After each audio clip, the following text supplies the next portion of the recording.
It's 1:43 a.m. You glance at the clock and quietly sigh because this was not how you imagined the night going. The house is still, the day has long ended, and yet your mind refuses to power down. Your body feels exhausted, heavy, ready for rest. But instead of sleep, your thoughts keep drifting. One memory leads to another. A small concern turns into a long mental loop. The harder you try to fall asleep, the more alert you seem to become. If this has become familiar after 60, I want to reassure you right away. You are not doing anything wrong. Sleep difficulties later in life are extremely common, and they are not caused by needing less sleep.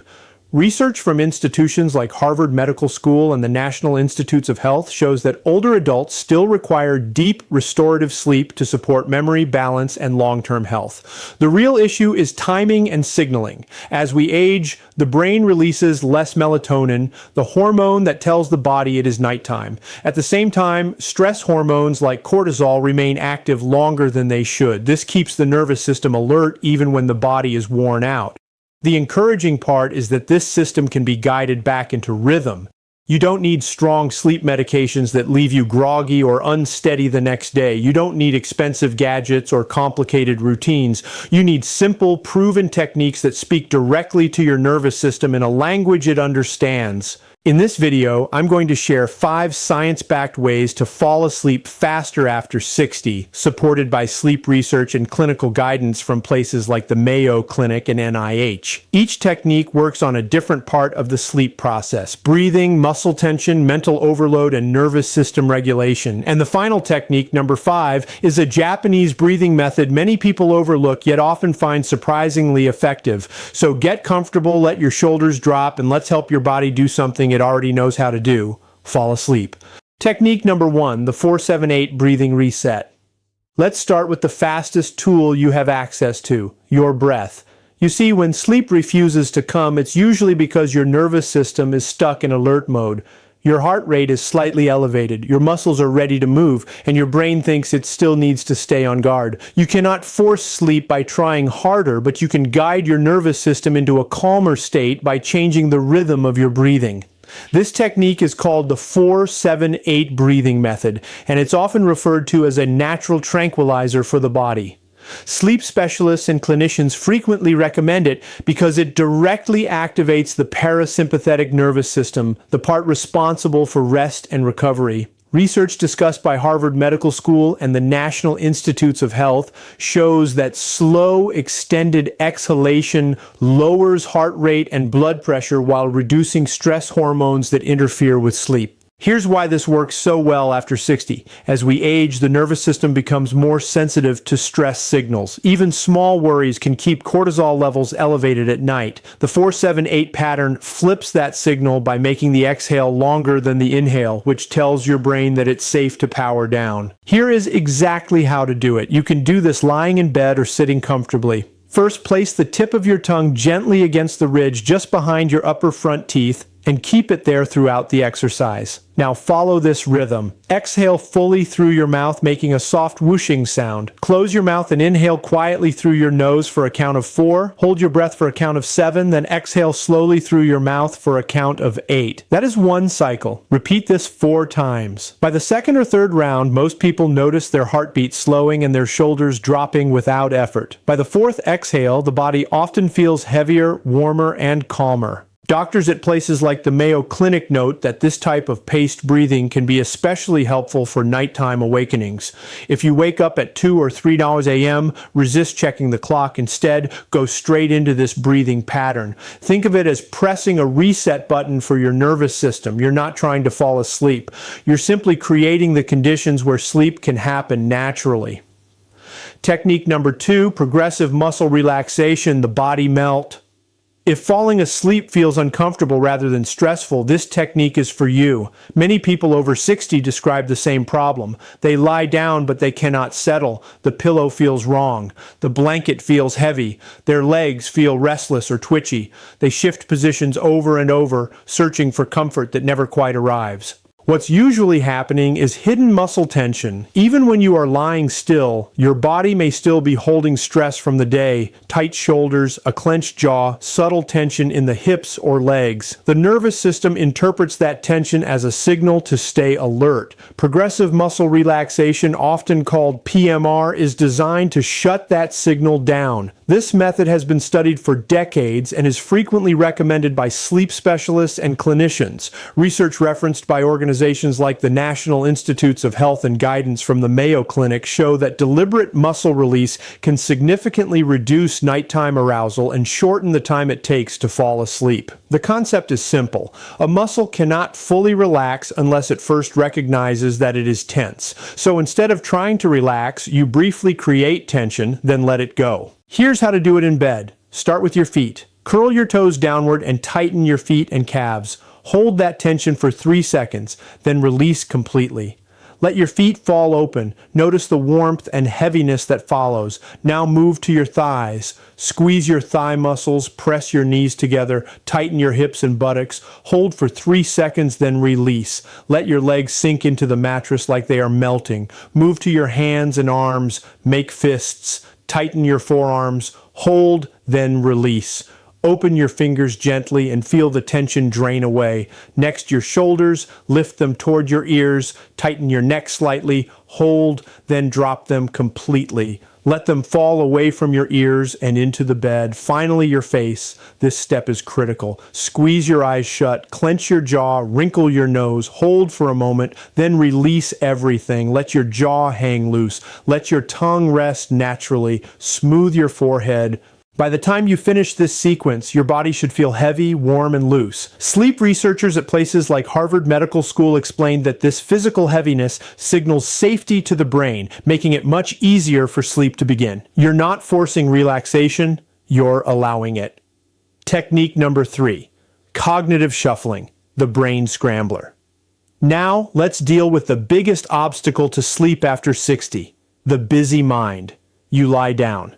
Your body is ready, but your thoughts refuse to slow. Your brain starts reviewing old conversations, planning tomorrow, or worrying about things that felt manageable during the day and suddenly feel overwhelming at night. Trying to stop thinking never works. In fact, the harder you try to silence your thoughts, the more active they become. That's where this technique comes in. It's called cognitive shuffling, and it was developed by sleep researchers as a way to gently distract the brain without stimulating it. Instead of fighting your thoughts, you give your mind something intentionally boring and random to focus on.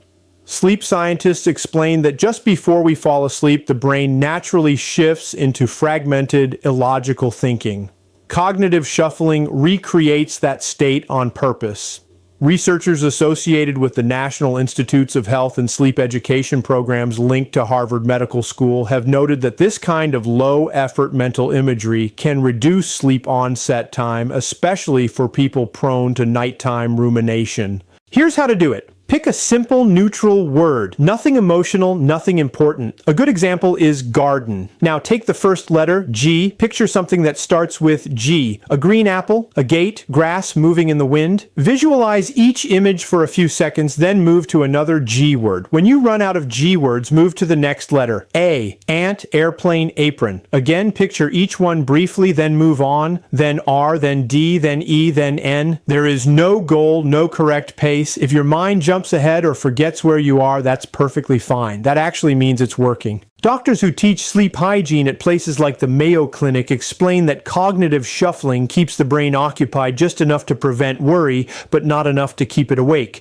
If you wake up in the middle of the night with racing thoughts, start the exercise again with a new word. Many people never finish the word. Sleep arrives first. You're not shutting your mind off. You're gently leading it toward rest. Technique number 4, the evening worry dump, clearing mental RAM.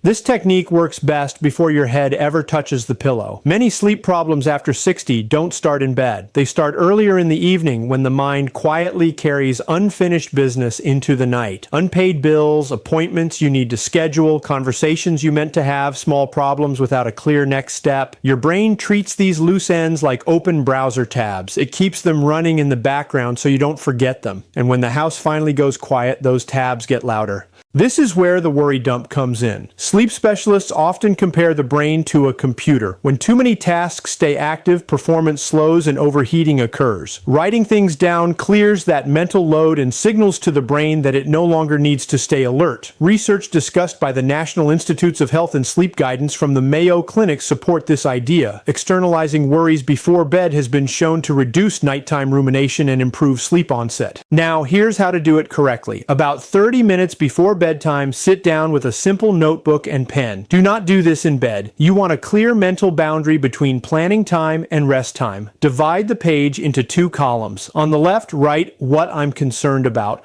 On the right, write the very next step. Keep it practical. For example, concern, I need to make a dentist appointment. Next step, call Dr. Adams tomorrow morning.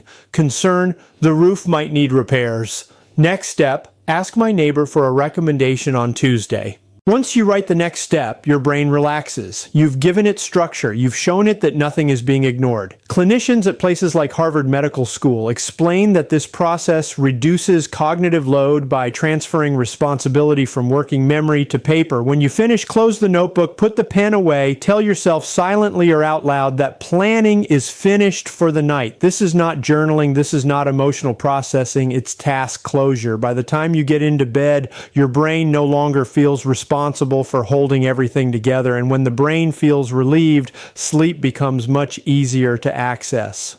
Technique number 5, the 4-7-8 breathing technique.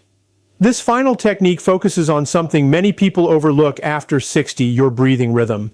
In Japan, controlled breathing has long been used as a way to regulate the nervous system, especially during periods of stress or restlessness. The 4-7-8 pattern is one of the most effective versions, and it works particularly well at night when the body refuses to settle. This method slows the nervous system at a chemical level. Sleep researchers explain that longer controlled exhales activate the vagus nerve, which signals safety and calm throughout the body. Studies referenced by the National Institutes of Health and clinical guidance shared by the Mayo Clinic show that paced breathing reduces heart rate, lowers blood pressure, and decreases nighttime anxiety. Here's how to use it in bed. Lie comfortably on your back or side.